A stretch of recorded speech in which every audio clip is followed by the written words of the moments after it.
malade. En vrai, c'est bon, pourquoi on fait ça? Je sais pas. Tranquille. Franchement, je sais C'est quoi, viens, on arrête. On va s'entraîner, ce sera mieux. Dis la vérité, t'as eu mal quand même, rassure-moi. Franchement, ouais. Moi aussi, moi aussi.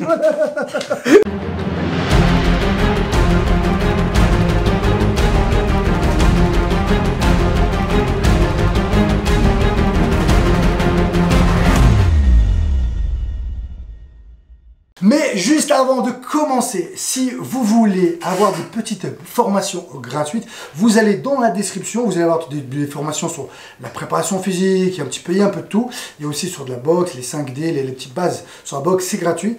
Et après, si vous voulez vraiment aller plus vite et plus loin parce que vous stagnez ou vous voulez vraiment progresser de manière rapide et très élevée, et bien vous trouverez plein de formations adaptées à votre niveau. Et les Warriors, j'espère que vous avez la forme. On est parti pour une séance de Muay Thai. Et pas avec n'importe qui, avec un grand champion, Yacine Belhadj.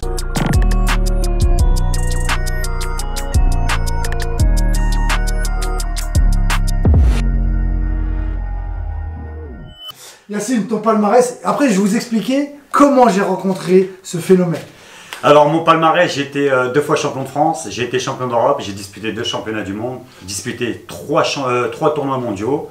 J'ai rencontré le Thaïlandais Etipo, Shannon Lop, Van Lop, Narupol, Suchar, etc. Bon, je sais qu'il y en a plein, ils ne savent pas qui c'est, mais les puristes et ceux qui connaissent, ils vont voir que c'est pas n'importe qui, c'était des grands champions de taille de l'époque. Alors, comment j'ai rencontré Yacine et on est devenus amis?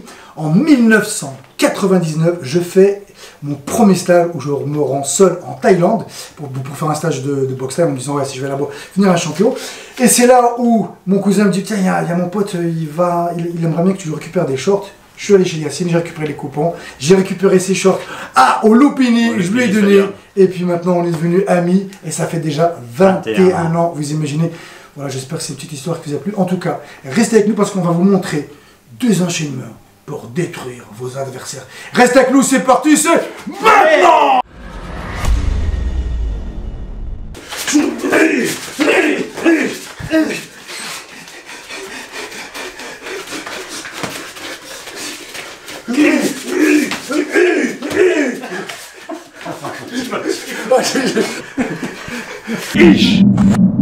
Alors maintenant on va vous montrer des petites variantes. Je vais vous montrer moi une autre manière de saisir et Yacine va apporter quelques petites précisions sur le front kick. Donc vas-y. Donc là on va travailler front kick. Fouad il va mettre front kick. Saisie avec les 2 mains, une au-dessus, une au-dessus. D'accord. Je tire la jambe vers moi en décalant la jambe. Je monte le genou. D'accord. Là je termine coup de coude et balayette. Ensuite l'enchaînement, vous pouvez enchaîner ce que vous voulez. Ouais. On peut finir en genou, en low kick, en point, en uppercut, ce que vous voulez. Et là aussi, parce qu'en fait, à la base, lui, il voulait me balayer. Je voulais pas aller au sol. Voilà. Donc, là, je lui ai pris une jambe, voilà, mais on peut prendre les 2 jambes. Voilà. On peut balayer les 2 jambes. Mais j'aime pas aller au sol. Je lui dis, non, vas-y, fais-moi un truc plus cool. Bon, maintenant, je vous montre ma manière de saisir le front kick. Donc, peu importe la jambe qui va envoyer, ce qui est bien, enfin, j'ai mis un truc qui sont simples, il envoie. Je vais tourner toujours du même côté. Il envoie jambe arrière, que mon geste sera le même. Il n'y a pas une manière, ah tiens, si tourne la jambe gauche, je fais ça, si la jambe droite, je fais ça. Donc, vas-y, on recommence, il envoie. Je tourne et j'ai plus qu'à mettre mon bras en dessous. Et une fois que là, bah après, là, comme il envoie la jambe gauche, je vais faire ça. Hop.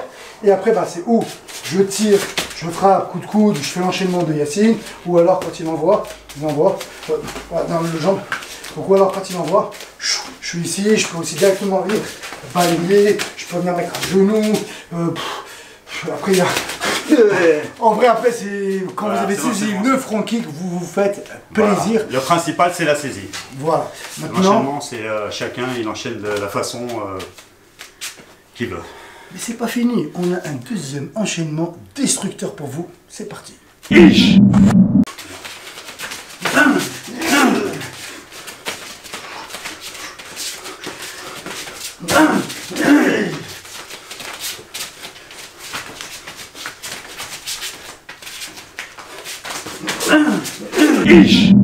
Explication.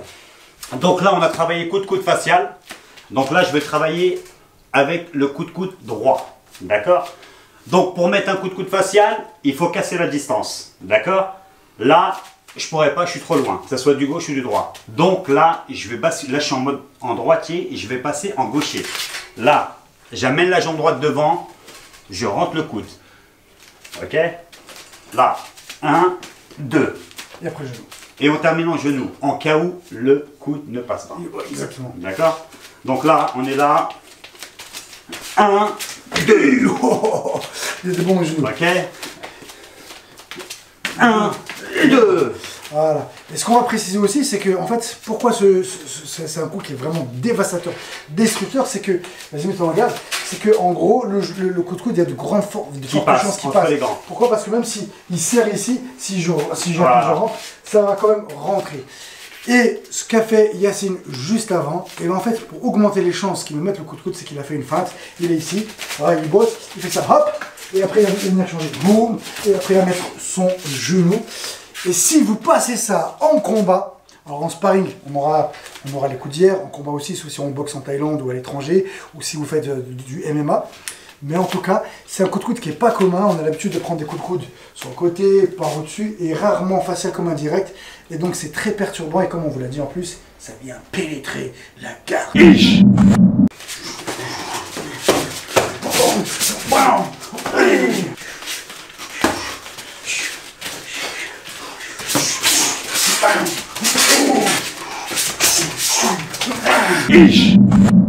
Explication. Donc là, comme tout à l'heure, en fait, là, je mets juste, on est là, un petit peu coup à distance. Je vais un petit peu perturber ici. Je peux mettre des petits hockey juste pour qu'il bloque. Tranquille, bam, bam, bam. Et d'un coup, en fait, il faut que j'aille super vite. Donc là, je fais doucement, bam, bam. Et d'un coup, il faut que j'explose. Pour qu'il y ait une rupture, en fait, dans la vitesse.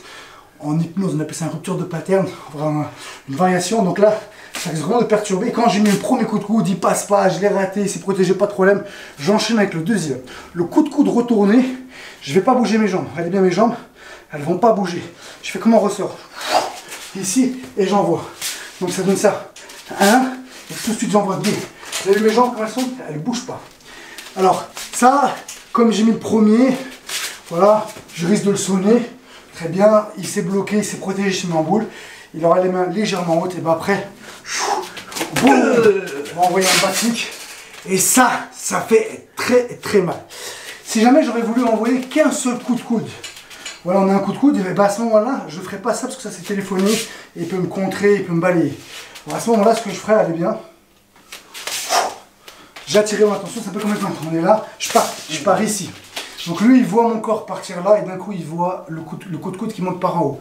Et en vrai, notre vision, nous, elle est panoramique. Donc si vous faites une expérience, là, chez vous, levez-vous, mettez vos mains comme ça, vous les bougez, on vous le ferait plus tard, vous mettez pause. Là, vous voyez vos mains, et puis une fois que vous voyez plus vos mains, vous resserrez pour voir les deux mains, et vous faites ça.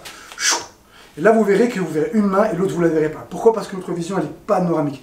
Donc tous les coups qui viennent par en dessous ou par au-dessus, on va les voir au dernier moment. Donc quand je suis ici, comme ça monte par au-dessus, il va le voir au dernier moment. Et donc les chances qui passent sont énormes. Et comme on l'a dit, c'est un enchaînement pour détruire votre adversaire. Bien évidemment, on parle de combat réglementé en Muay Thai. Et s'il y a les coups durs, ben, c'est pas grave. Il l'a pris, ça va le sonner, ça marque des points, ça prouve que vous maîtrisez la gestuelle technique du Muay Thai. Si tu es motivé et que tu souhaites toi aussi apprendre ou booster ton niveau en sport de combat, que ce soit en kickboxing, en K1, en MMA, en boxe thaï, en self-défense, ou peut-être que tu désires améliorer ta condition physique ou développer un mental de champion, tu trouveras une formation avec mes méthodes d'entraînement qui m'ont permis d'être 4 fois champion du monde. Le lien se trouve dans la description ou directement sur mon site internet sbirifightTV.fr. Et maintenant, à vous de jouer. Eh bien, comme d'habitude, j'espère que cette vidéo vous a plu. Merci, mon poteau, mon frérot Yacine. Et on vous dit à vous de jouer.